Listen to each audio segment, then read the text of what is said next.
ఇక రెండవ తేదీ ఉదయం 7:52 నుంచి 4వ తేదీ మధ్యాహ్నం 1:48 వరకు ఉండేటటువంటి సమయంలో ఇది అత్యంత శక్తివంతమైనటువంటి దశగా, కీలక దశగా ఉండబోతూ ఉంటుంది. ఈ రెండవ తేదీ నుంచి 4వ తేదీ మధ్యలోని గ్రహణం కూడా ఏర్పడుతున్నది. ఖచ్చితంగా ఈ గ్రహణ సమయంలో కొన్ని మేషరాశి వారు కూడా, కొన్ని బాలింతలుగా ఉన్నటువంటి వారు కొన్ని జాగ్రత్తలు పాటించాలి. ముఖ్యంగా గర్భిణీ స్త్రీలుగా ఉన్నటువంటి వారు కూడా కొన్ని జాగ్రత్తలు పాటించినట్టయితే మంచి ఫలితాలు పొందుతారు. ఇది అత్యంత ఎటువంటి జాగ్రత్తలు పాటించాలనేది ఒక వీడియోలో తెలియజేసేది చూడండి. ఇది అత్యంత శక్తివంతమైనటువంటి దశగా చెప్పాలి. ప్రేమ, పిల్లలు, క్రియేటివిటీ, స్పెక్యులేషన్ రంగాల్లో మార్పులు. కానీ మార్చి 3వ తేదీ ఉన్నటువంటి చంద్రగ్రహణం వల్ల ప్రేమలో అపార్థాలు కలిగే అవకాశాలు ఉంటాయి. పిల్లల గురించి టెన్షన్స్ పెరుగుతూ ఉంటాయి. స్టాక్ మార్కెట్లో ఇన్వెస్ట్ చేసేటటువంటి వారు జాగ్రత్తగా ఉండాలి. లేదా గతంలో వెళ్ళిపోయినటువంటి ప్రేమ వ్యవహారాలని మరలా తిరిగి జీవితంలోకి వచ్చే అవకాశాలు ఉంటాయి. ఇది కర్మ క్లియరెన్స్ టైంగా ఉండబోతుంది అని చెప్పాలి.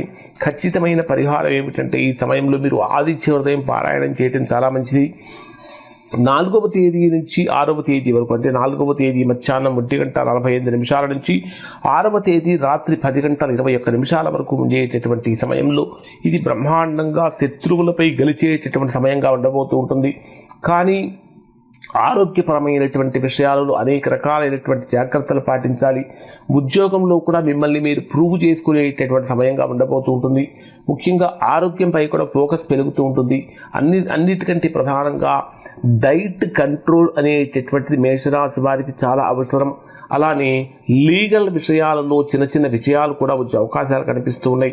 ఖచ్చితంగా ఈ 4వ తేదీ మధ్యాహ్నం నుంచి 6వ తేదీ ఉదయం 10 గంటల వరకు గ్రీన్ కలర్ బట్టలు ధరించడం అనేటటువంటి చాలా మంచిది.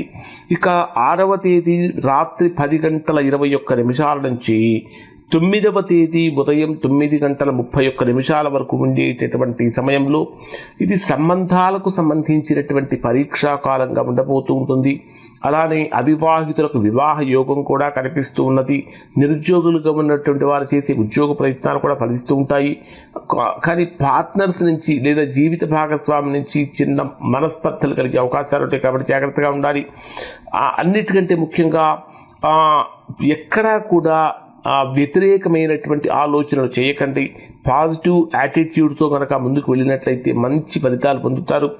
ఇక్కడ దంపతులు ఇద్దరూ కలిసి దుర్గాదేవి ఆలయంలో దీపం కనుక వెలిగించినట్లయితే మంచి ఫలితాన్ని పొందుతారు.